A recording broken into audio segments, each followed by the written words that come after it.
we need to be aware of how can we define the art outside of a system, outside of any system.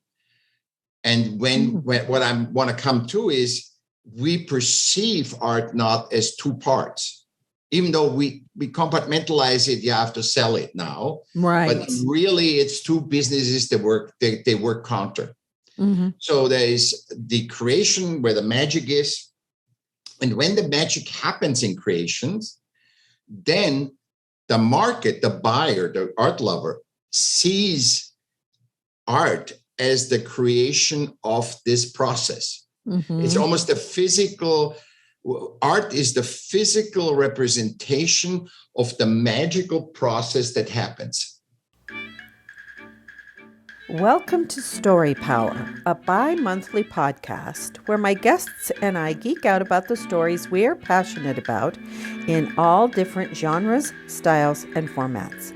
My name is Lucinda Sage-Midgorden, and I started this podcast in the summer of 2020 at the beginning of the COVID-19 pandemic. As I watched the reaction of my friends, family, and social media circle, I noticed that many people turned to stories for comfort and help in making sense of the craziness going on around them.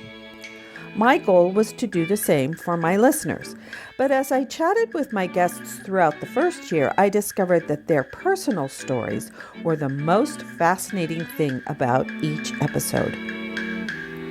Neil Gaiman says, "Fairy tales are more than true not because they tell us that dragons exist, but because they tell us that dragons can be beaten." I now know that sharing our experiences with others helps us defeat our own dragons. It is our stories that connect us to one another. Let's see what wisdom today's guest has to share with us. My guest today is Michaell Magrutche, and this is episode 73. Michaell, I'm really excited to talk to you because you do this creativity art research, and you also have a podcast, and I want you to talk about creativity, how we can change the world with it. That's because that's my mission too. So do you want to start wherever you want to start? Let me start by, I was an artist since I'm 6 years old. I'm a multidimensional artist. I was in music, DJ, fashion shows, television, film, painting, making music. I wrote 5 books on art-related books. I was a city arts commissioner. So I saw art from every angle. From the sales, I worked in galleries. Mm-hmm. I was represented by galleries. I had shows at public spaces and so on. So I did the whole gamut. Mm-hmm. And I was because I was a sick child and I was dyslexic. Mm-hmm. And so I couldn't fit in any system. I wasn't a rebel or anything. I tried to fit in. I had tutors. I just couldn't. I couldn't comprehend it. Mm-hmm. And kind of art was the one thing that kind of saved me, carried me through. And I wasn't even conscious that I am an artist till 35. And then I found out most artists aren't conscious that they're artists, because decision to be an artist is a system decision. So if society says you're an artist, you're an artist. If you say an artist, you're not. Mm. So I looked at my resumes and I thought, oh my God, every job is a creative job. Mm-hmm. Of course I'm an artist. I can't wash that out. Mm-hmm. And then I really owned it. And then I saw it, once you see, once you buy a new car and then you see that car everywhere, it's basically like that. That's right? Yeah. So that got me into it. And 2 years ago, about 3 years ago, it started to crawl up on me, like a bug that you're not aware there is a bug. Mm-hmm. And it crawled up on me that I said 97% of artists worldwide on the poverty level. Mm-hmm. Worldwide. So it's not just in the United States or in poor countries. Worldwide, 97% are on the poverty level. And it confirmed all my friends and me. It confirmed everything. I confirmed all the people that work, they work because they love their job so much, they would work for anything, which also shows at the other side, which I just came conscious like 2 months or 3 months ago, because I couldn't figure out, I said, there's something wrong with the system. And I wrote it in my book, that's all true. But the deeper thing is, art is so powerful and so magical that the creation process, when you experience that and you start playing with creativity and you're bringing in, you have an inspiration and you bring in an inspiration, a thought into the physical. Mm-hmm. A thought is already physical, but if you bring, you get inspired by nature and you come and then you create something out of that inspiration that might not look anything like nature, but you bring it in. And that interaction of, and flow is that state basically where you're in time and space, aligned. Mm-hmm. And I don't know if you know, but I think after till 1950, there was, or even 50 something, there was never even a mention of a flow, like Goethe or old poets. They never had a problem with flow. Because you're so distracted right now with everything, Right. So all our mind constructs, what are we going to do in the future? What are we doing in the past? Because they are in a sale. Do you want to have another earthquake? If you don't want to avoid it, get insurance for the future. So you're never in the now, Mm-hmm, mm-hmm. I mean, the other system, if I now have a earthquake, then I have to handle it. But I'm always in the potential, and potential sells. Oh, yeah. Mm-hmm. So potential is the sales thing, but what happens is we recondition ourselves because humans are so adaptable. I mean, you could put somebody in a tiger cage or years in prison like Mandela, and they're fine. We can adapt mm-hmm. to situation. Actually, sometimes we adapt it too much. We create crimes to get back into prison because we understand prison is controlled and we understand what the advantage and disadvantage are. Mm-hmm, mm-hmm. So which means all the limitless mind, our limitless creativity to adapt. The human is the most limitless and most creative thing there is. I mean, nature just is programmed and does what it does. And there's a lot of wisdom in that, but the human is the most beautiful thing there is. Mm-hmm. And the most, where you learn the most, where you get in the moment. I mean, I'm milking this moment right now, mm-hmm, mm-hmm. because that's more important than if I listen to a podcast or if I listen to a lesson or if I read a book or whatever, because the interaction, the dialogue is between humans, and mm-hmm. therein is creation.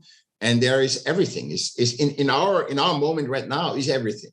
Right. Is everything you can be, everything I can be. Mm-hmm. If we're conscious about it, it's a different story. But there's everything. All the possibilities are right here. Oh, wow. So you said that your podcast is only 30 seconds long. Tell about your podcast and how does it link to creativity? Okay. So in the last book, in one book before, so not the fifth, I think the fourth book, I kind of hinted there's something wrong in our perception. Mm-hmm. When you look at a water fountain mm-hmm. and you change your perspective, all of a sudden you see a rainbow. Mm-hmm. Right? That is an experience. And I think this is with art. And we have never defined ourselves artists. And so I found all that out. This was something that was on a logical thing. I said, did we define ourselves? No, we never defined ourselves. When you go to say, I need a plumber, and I would say plumber because that's the easiest.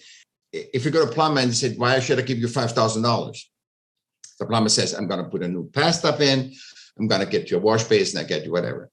When you mm-hmm. go to an artist and says, what am I get for a $5,000 painting? Mm-hmm. And he says, look at my accolades. I was awarded this, which has nothing to do with your experience of art or the feeling of art or what value that art has for you, the buyer, right?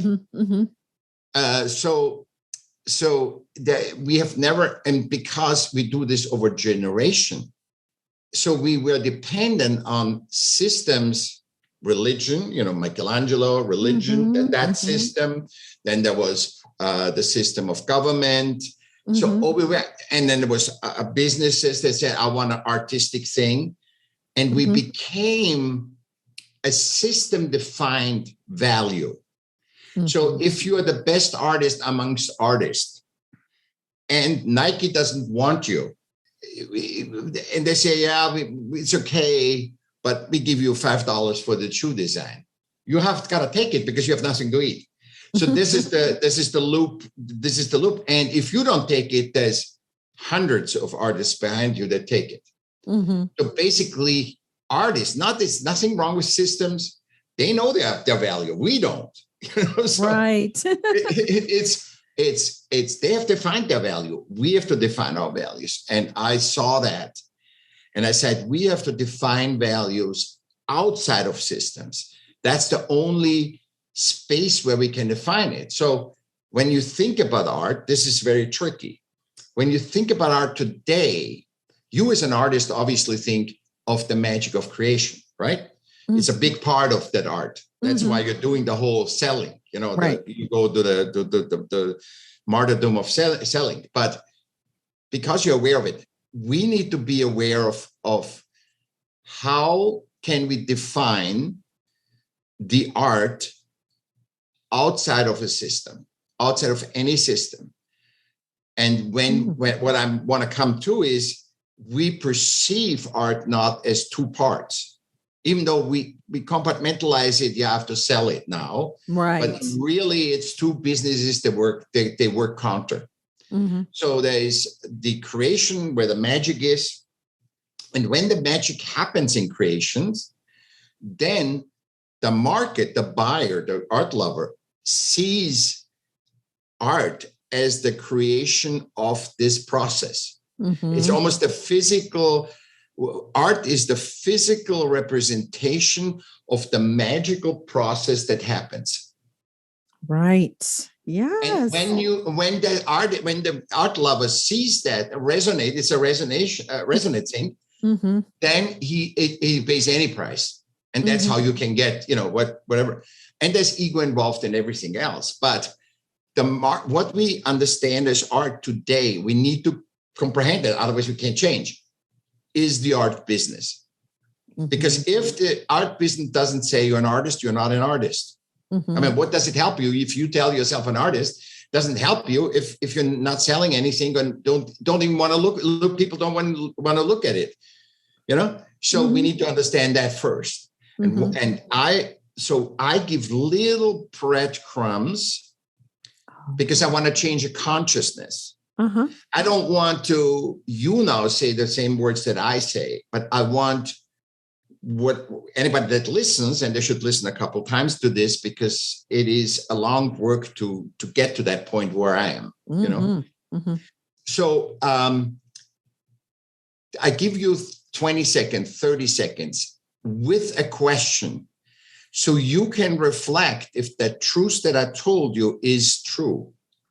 So if you say creativity and art, art is already physical, but creativity exists inside and outside of space. And then I ask a question, have you ever experienced the loss of time and where you are of creating while you were creating art or consuming art? See, in that is everything done. So you go with that. And it could be that you say, no, I don't understand that. It's too high for me. But then when I ask you, did you ever experience that? Then because wisdom is experiential. Right. Wisdom is not, knowledge is very physical. It's just, and it changes all the time. Wisdom is timeless. So this statement that I just made, you can listen in 200 years or because that's wisdom. It's just there. And also wisdom is not exclusive. So I didn't invent that. What I did is I uncovered that is already here, and then make you conscious of it. Ah, yes. Does that make sense? Uh-huh. So I didn't say, oh, nobody knows what I do. Nobody knows. Only I can do it. I just unveil what's already here. And that's the so there's no ego involved. There's no I'm better than or anything. I just say, hey, I'm just looking at a site that you didn't look. Like if I tell you walk on that water fountain and you see the rainbow, that's an experiential experience, and you will never forget that, right? So basically, I'm the guy that says, come on, give me your hand, go here and look. And then you confirm or deny whatever you feel, I like that. Yeah. So that's why it's only 20 minutes. I think we're wasting so much time on not on podcast, but I'm saying on so many other things, and nobody has even an attention span. They don't have an attention span for my 20 minutes. I think I have almost 70 episodes, and I have 10 listeners per episodes. It goes slow. It doesn't, life is a long game. It's not like, oh, I'm successful now and everything is done. And now I should get all the accolades and that's done. But tomorrow I have cancer. So, life is a long game. Art is a long game. Nature is a long game. It's all long games. System values are short games. You have to do that by then. You have to do that by then. It's all, and by saving you time, they make money. So even by manipulating the time system, because that's also made up, the 24 hours. That's like the Gregorian calendar and all the other stuff. But so the values are found in humanity and nature, because those are not created. Talking about creation by us.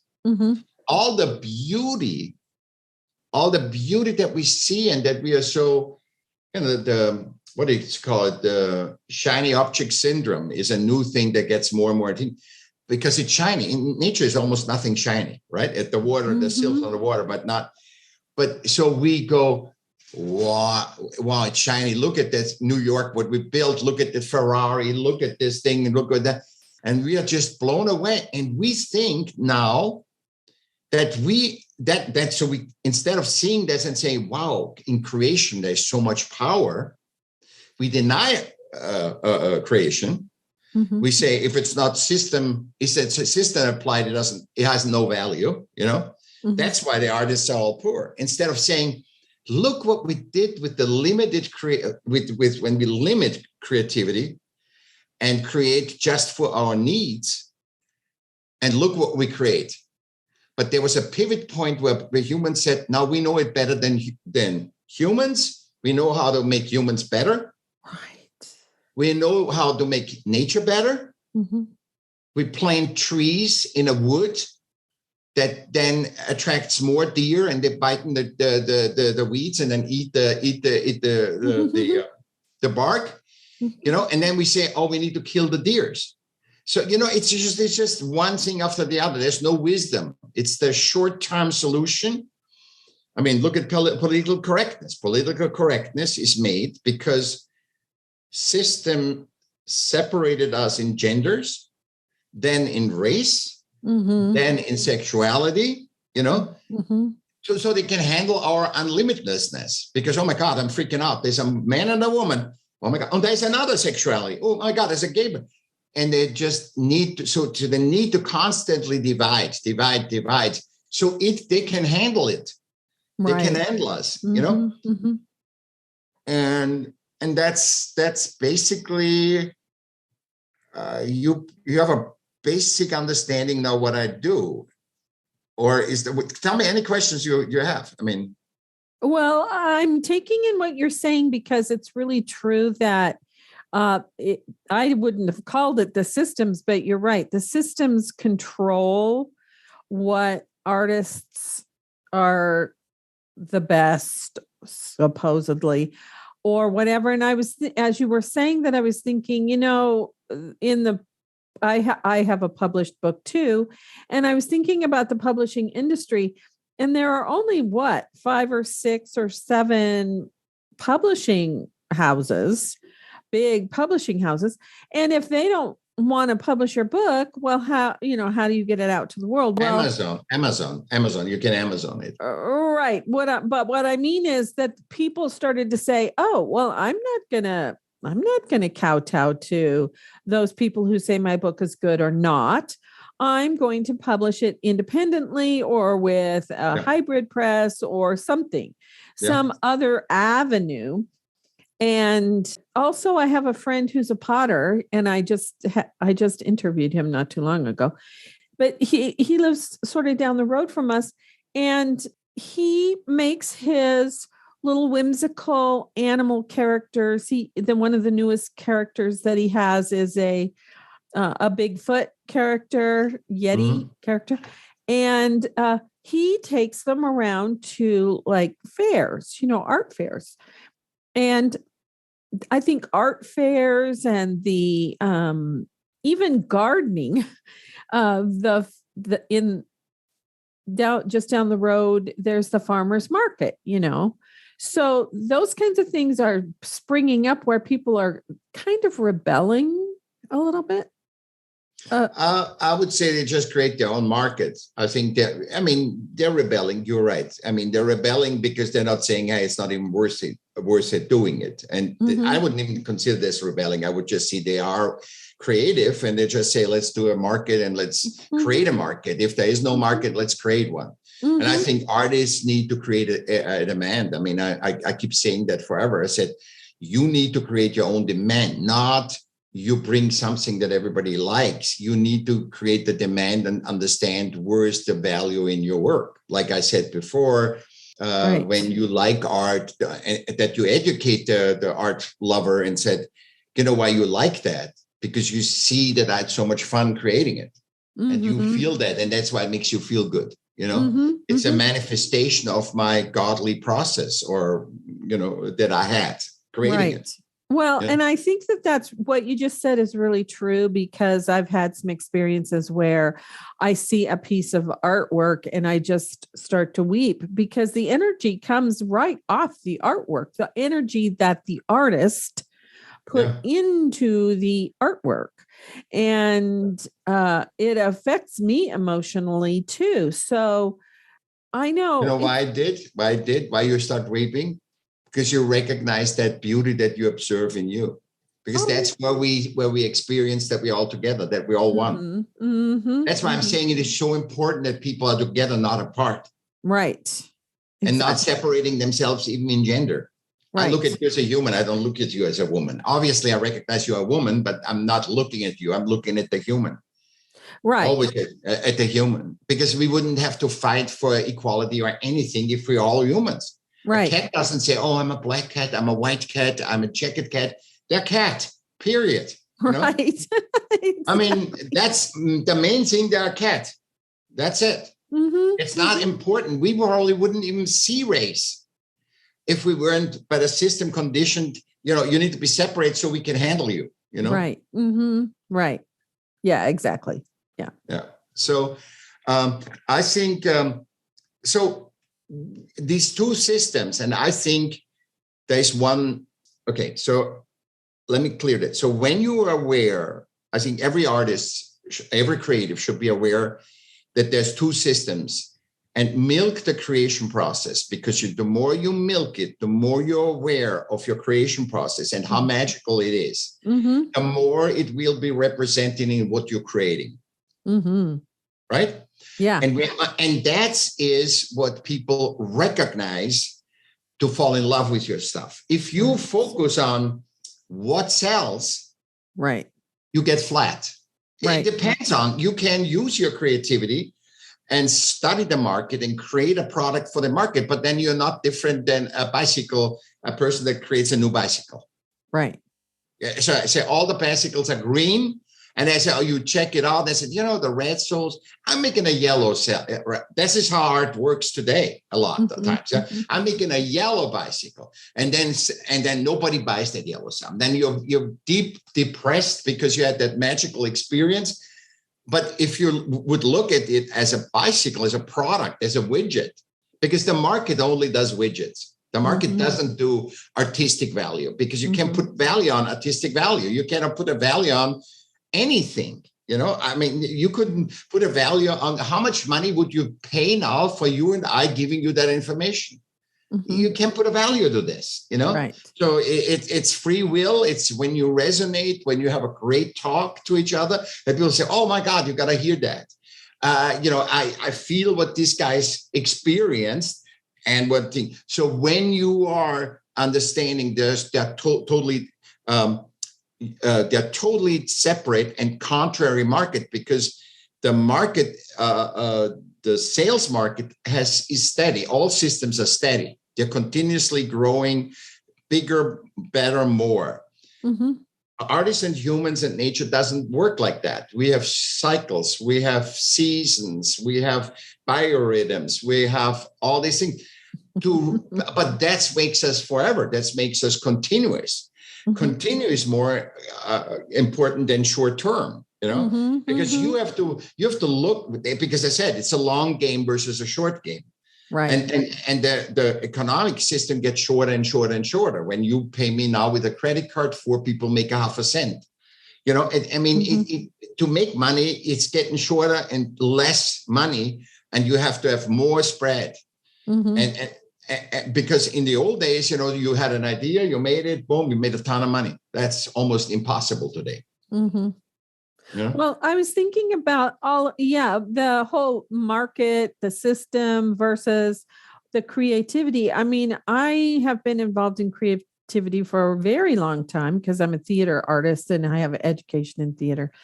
And then when I started the podcast, my thought was really not to make money with it.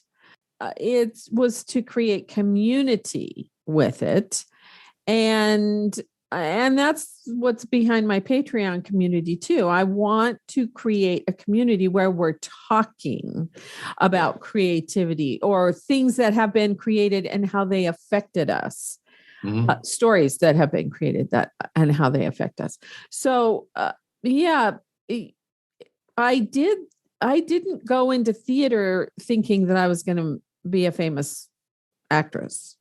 No, it's the magic that drew you, the magic of creation. Well, and it said something, it spoke to my soul in some way, and it spoke to my soul. And that's what art has always done for me, is it speaks to my soul. I think that part of the problem is people don't connect with their soul, maybe, or they don't see value in something that connects them to their soul. They're all distracted. They're all distracted. Soul comes from gravitas, right? It comes not from, power. Its soul comes from gravitas. It's from within. And it needs to affect you from within, not from outside. It's not attention. Grabbing attention is pulling you out. Right. Feeling the gravitas, connecting with the gravitas that you express. Is the true value, is human value. That's right. That's their human value. So if I create enough gravitas for a Ferrari, then people will like it and buy it. If I don't create it enough, then people just have the people that buy Ferrari because it's a Ferrari. Right. And there in gravitas always decides, always, if it's true or it's not true, basically, true value. But I needed to tell you something about the creativity. We need, because they are so different, those two, the system and the creation. You need to also understand that on the other side of systems are humans. So the humanity sucks in the creativity, because creativity has no judgment. What does art want you to do? To create it and expose it, not to 100 million people, not to get accolades. Art doesn't say that. And I see, this is the thinking that came when I found out, oh, hey, this is totally different. The art creation is really a different, contrary business. So art does nothing. Art has no requirements. A child can create an art, or you can create art, or I can create an art. It doesn't matter. And it doesn't require anything else but being created and expose it. That's it, art us. But we are so limitless. We have created systems. First, it was good, in terms of, money system. You exchange money. You have a hammer, and I have a chicken, and you don't want the hammer. I don't want the hammer, and you don't want the chicken. So we have a way to get value, that we can get what we want, which is a great system. There's nothing wrong with it, but it became so big that now we need to feed. We have so much in economy, so we need to work to survive. Right. So it's not an exchange. It started with an exchange and facilitated of exchange. So it was the system was supporting humanity, so humanity could create its potential, so that you and I could have a discussion like this. This is human. This is human potential. What we're talking. Yeah. And we have money, because otherwise you and I could not sit here right now, because you would try to sell your hammer and I would try to find something that wants my chicken, right? Right. So the system of economy helps us to have human potential. But it became so big because the system, and that's what we don't see, on the other side of systems are humans. And the humans use all their creativity. And I think that's for your podcast. I'm doing this for your podcast because it's about creativity, right? On the other side, because everybody has access to wisdom, everybody has access to, it doesn't cost anything. Right. It's only in the system to exchange things, but the wisdom doesn't cost anything in creativity. So you can creativity for the bad and for the good. Right. And when I get you manipulated, that you are in fear, you create, and you work for a system, you will create the system so that I cannot hurt you or will hide behind the system. So when in taxes, right? It's a new president, he wants new taxes. So you have all this creativity go in the new tax reforms, taxing. It's the same thing all the time. Forever we do see, we're just shifting it around, and you use all our time, our life force and creativity to get the people to say, yeah, that's great. Finally, we'll take care of it.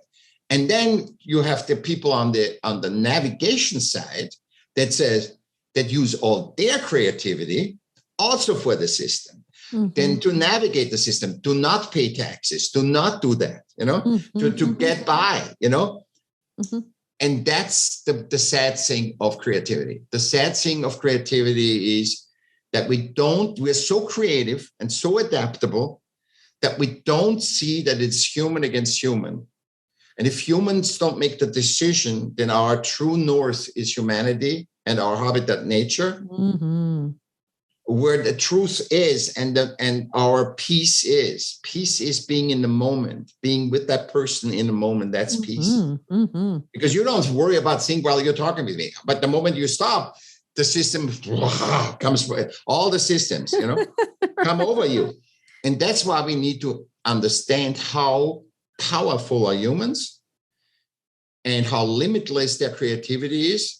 So limitless that this is like really sick, but it is so limitless that I say, I got to burn the rainforest to plant new plants that are actually creating a product that is harmful to people. So not only do I eradicate nature, the wisdom of nature, this is how creative we are. And we can live with that. We can hide behind the system and says, this decision was good. To cut the rainforest down, burn it first of all, get the insurance money, do some, and this is not a criticism. I'm just saying I'm saying this is an example of how creative we are.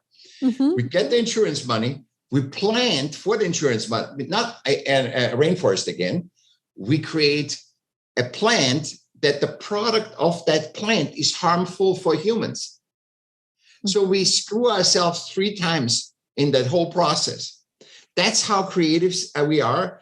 But in this, we became robots in this. We're afraid of robots, but be afraid that humans don't turn to robots, because that's so dehumanized, that action, when you look at it as in the story, not in the separates, in the story, it is so crazy that I'm saying we need to have art and see the majesty of art and nature and having a respect for that, because artists are the stewards of the being in human being for the next generations. And that when artists see that, they don't feel the poor. See, all the stuff that I speak makes you as an artist very wealthy. When you feel wealthy, you will attract wealth and you will look at things differently. If I'm saying, okay, you're an artist, and right away you're going to be a starving artist. I mean, what do your parents say? Don't get in art, be a lawyer, Right. I mean, what do they say? So you get that from beginning, and you still go into art. And you know that today more and more people go into art, even though it is totally obvious that over 95% of artists starving artist is a reality, and still more people, because they experience the magic and they said, I cannot go back. I need to be a human first. I need to be a human first. What basically that number says, it's not everything is screwed up and the artists are screwed up and they're lazy or whatever. No, it's just so I found where I can be human. I mean, go in every art opening. There is Republicans, Democrats, all races, all sexualities. Everybody's in peace. They talk. They have a great conversation. The funny thing is, nobody looks at the art. It's just the magic that the art has. And it makes us into the being. It reflects that beingness. And it puts us in a space where we're in harmony with each other. So do you think that the fact that more and more people are living in creativity and not worrying, just being creative because they have to, because they want to be human, is that a hopeful thing to you? I think if artists become conscious, because if you're conscious of this, it helps everything. It helps your business and everything. I think that the business is the money, the success, fame is always a symptom of it's a symptom. It's not the cause. Right. So when you focus on the power, which is humanity, nature, right? When you focus on that, creativity, art, you focus on that, then you will milk that more. You will milk your humanity. You will milk your value, because in nature, contrary to our system beliefs, in nature you exist. And because you exist, because you have value, because existence means in nature value. The elephant is not more worth than the ant or the fungus. Or the ugliest creature ever. Everything when we find science but they found out you can't just take stuff away. Everything that wasn't built by humans has no, like a junk DNA. We don't have junk DNA. The Russians say we don't even have a junk DNA. Yeah. So we don't, appendix. Oh, we don't need an appendix. Now we find out, appendix has all the probiotics in it. So should you die from appendix? No, I'm not saying, but you shouldn't take automatically out an appendix. Right. You shouldn't take automatically out a gallstone or gallbladder, because you're saying only system can think like that. And artists need to be the human. That's why artists, when there's a great thing, it's called Art Talk. the talk art. I'm dyslexic. So one of them is the English, very, very good, which I recommend all artists to listen to, because artists speak like me. They speak about their process. Mm-hmm. And in all of them, they have this question: what would you do? Let's say we could make that you don't get punished and it's okay that you can steal an artwork. Which artwork would you steal? And you know that 99% of artists says, I wouldn't steal an artwork.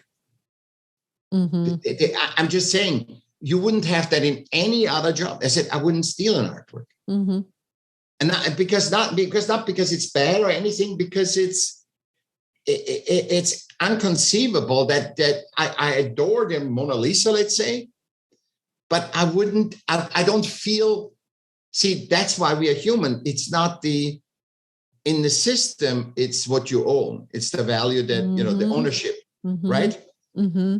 And artists don't have that. Right. Because you can't own the nature. You can't own anything. You are here for a short time. You experience it. You get all the value of that experience out, and then you leave. Right.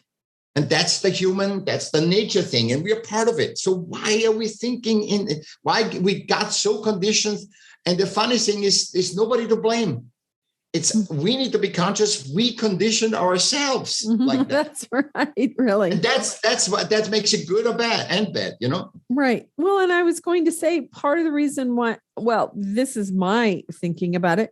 I wouldn't want to steal a piece of artwork because then it would not affect anybody else but me. So nobody else would get the value out of that piece of artwork if I took it and put it in my house or put it in a secret place and nobody else saw it but me. So, knowing about creativity, I want as many people to experience a great piece of art as possible. Yeah, but it's not the ownership. Obviously, you're not in the ownership, because you could solve a lot of problems if you own the Mona Lisa, right? I'm just saying, it's you're just an artist. You're creative. Mm-hmm. You don't even go into the direction of it's about ownership. Right. A good conversation, a good thing is more valuable than any money you can get. Right. Mm-hmm. That's true. My moment with you is more valuable than anything, I can potentially get, because I hate the potential. and the same, and it's in both ways. It's mm-hmm. potential and supposedly. Mm-hmm. That supposedly should be. You should supposedly having an income. You shouldn't be poor. Mm-hmm. You're supposedly. So those are the killer words. Mm-hmm. Supposedly and potentially. That's always never in the moment, never milking the moment, never milking the godliness that's in this. I've talking about similar things, but every one of my talks is different, because mm-hmm. the magic of the moment. You have a mind, I have a mind, and then there's a mastermind that takes over us. Mm-hmm. And I'm just a loudspeaker.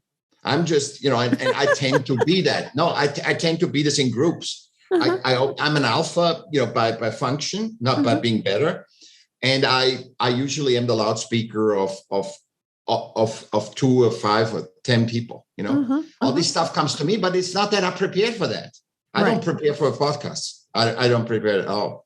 Mm-hmm. So it doesn't, even if you want me to talk about a topic, I wouldn't need to, because mm-hmm. you and I have together. I trust the moment that we have access to the universal, and the best thing you have with artists, the best conversation you have with artists, because they get right into it. They just align, and and we can create a very powerful, co-create a very powerful episode. Yes. Oh, I love that. Yeah. I showed you what I preach, in this. That's right. I don't do a lot of preparation either, because I kind of like to let things happen organically. The connection happen organically. So, yeah. Awesome. Yeah. Awesome. Do you have anything else you want to say before we go? I have to say to the artists, make your true north humanity and our habitat, nature. Mm-hmm. Mm-hmm. There is in all the creativity you want is in there. That's why artists like to paint nature, mm-hmm. because there's so much wisdom to find out. and remind yourself the starving artist is only a definition that the system gives us. Mm-hmm. We actually the richest, and you listen to that, to ourselves, to our process, understand our process of creation, Mm-hmm. and know that we are the stewards of the being in human being, because art always brings you back to humanity. It doesn't matter how much system screwed up you are. Mm-hmm. That's why you have the CEO that works 60 hours a day, Mm-hmm. a week, come home and he's tinkering in his garden. He's tinkering in his car with his car. Mm-hmm. He's, it's the tinkering is within us, the creativity, and it brings us back to humanity, Oh, right. Yeah. Mm-hmm. I agree. I live in the country, so I just love watching the wildlife. I go the same path every day, and it's every day new. Yes. Every day I go the same path. Mm-hmm. Over a year now. Yeah, every day the same, twice, in the morning and in the afternoon. Mm-hmm. And I go the same path, and it's every time it's like a theater. The curtain opens and it's completely new. That's so great. I love and that's that. why I'm saying the comprehension, the awareness, be aware of the moment, be aware of the moment. You milk it and you feel rich. You don't feel poor anymore. Mm-hmm. You feel rich. Yes, I love that. I love it. Yeah, living in the moment is not something that I don't think we're used to, unfortunately. But I've been trying to do that for quite a while now. So yeah, it's a good thing. But it's not a doing. It's an observing. You can't be in the moment. You have to say, I am with you. A focus. It's the focus. Focus is being in the moment. Mm-hmm, mm-hmm. And I'm focusing on you. And where's your focus? When I've talked to some podcasters, they say, where's your focus? Because they try to do multitasking while they're talking to me. Mm-hmm, mm-hmm. You know what I mean? So when you always said all the potential and the supposed is out of time space, mm-hmm. You can never be. So you're conditioned. So how to get in the moment? Breathing, speaking with some, focusing on the other person, seeing the human, not the gender or the Mm-hmm. race in him. Seeing that person, and then just the being comes. That is a symptom of that. First, you got to be in the moment and feel and say, how do I get in the moment? Mm-hmm. And art creation gets you more in the moment than any spiritual discipline. Mm-hmm. Try to create something brand new, mm-hmm. and not focus, because you focus so much you can't think about, oh my God, I have to make a meal for my husband. That comes in. That is a fleeting thought that comes in, but you're not starting to wait. The problem is to losing yourself in that. Right. So what am I going to do for him? What am I going to cooking? How am I going to? Oh, I have no potatoes, and you're already out. You're out. You're in the potential. What happens instead of saying, I finished this, and I will do a perfect meal. And artists are perfect cooks. You know that, because with 3 ingredients and half of the ingredients you're missing, you create a wonderful feast. That's right. Which is another moment. It's another working out of the moment, this potential. Well, I think another thing that's put you in the moment is listening. And that's a really big thing in acting, is listening to the other person and then deciding how you're going to react on stage. But I mean, that's also listening and trying to understand what another person is saying. If you're doing it actively, you're not thinking about really anything else. You're just paying attention to them and what they're saying and being in the moment of what they're saying. So listening, I think, is a really big aspect of being in the moment. Absolutely. But I tell you, for me, because I'm dyslexic, I don't know if that's the case. I sometimes observe the space between words.